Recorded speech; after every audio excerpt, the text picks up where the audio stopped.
அருள்மிகு கோலவிழி பத்ரகாளி அம்மன் அப்படிங்கிற அம்மன் இந்த மயிலாப்பூரில் காவல் தெய்வமாக இருக்கிறதோட மட்டும் இல்லாமல் ராகு கேதுக்கள் என்று சொல்லக்கூடிய சர்ப்பதோஷத்தையும் நமக்கு நிவர்த்தி செய்து தர்றாங்க. இப்போ அருள்மிகு கோலவிழி காளியம்மன் அவர்களினுடைய அற்புதமான ஒரு அலங்காரம். அமர்ந்த கோலத்தில் அன்னை விற்றிருக்கிறாள். இடது காலடியில் அசுரனின் தலையை அழுத்தி வலது காலை மடக்கிய கோலத்தில் காட்சியளிக்கின்றாள்.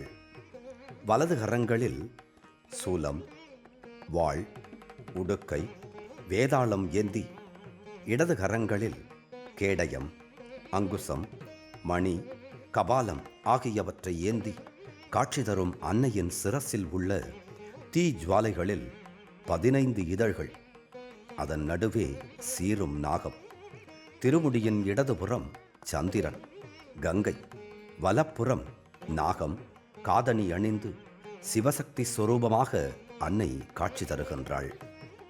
இவளது இயற்பெயர் பத்ரகாளி என்பதாகும். ஆம், பத்ரே என்று சொன்னால் மங்களம் என்று பொருள். தன்னை நாடி வருவோரின் குறைகள் அனைத்தையும் நீக்கி மங்களங்களை அள்ளித் தருபவளாக இருப்பதால் இவள் பத்ரகாளி என அழைக்கப்படுகின்றாள். அவளின் கோலவிழி நம்மை மீண்டும் கண்ணை எடுக்க விடாதவாறு அழகாக இருக்கிறது. கருணை ததும்பக்கூடிய அந்த நாயகியின் பெயர் கோலவிழி. சித்ரா பௌர்ணமியில் பூச்சொரிதல் விழா, ஆடிப்பூர விழா, தீச்சட்டி ஏந்தும் விழா, புரட்டாசியில் நவராத்திரி விழா மற்றும் 10ஆம் நாள் சூரனை வதம் செய்யும் விழா, மாசியில் 3ஆம் ஞாயிறன்று பால்குடப் பெருவிழா, இவை இந்த ஆலயத்தில் நடைபெறும் குறிப்பிடத்தக்க விழாக்களாகும். அம்பிகை அழகாக இருக்கின்றாள்.